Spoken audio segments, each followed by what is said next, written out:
Are you curious what I got at the Lodge Factory?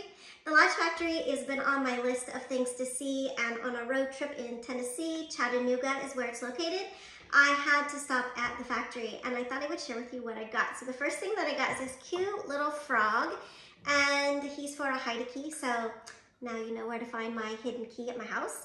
And I also got from the Imperfect part, so I should say at the retail shop, they have all their normal merchandise, but they also have things that are marked down significantly because they have some kind of a flaw. They look perfect to me.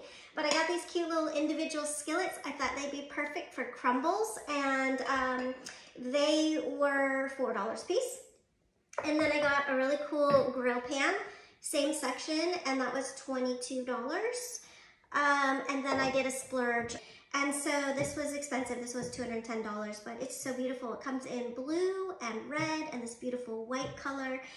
There is one bigger than this, but I didn't get that because I didn't think I'd be able to lift it, being a little shrimpo that I am. This is already kind of pushing the limits, but it's absolutely beautiful. So if you are in Tennessee and you are going through Chattanooga, please stop by. They have a cute little cafe. They have a museum, and they have so many beautiful things to purchase. I also like that it's American made. It's a wonderful company. And thank you, Lodge, for hosting me and having me. And I'm just super thrilled, and I can't wait to make some recipes using these beautiful pots and pans.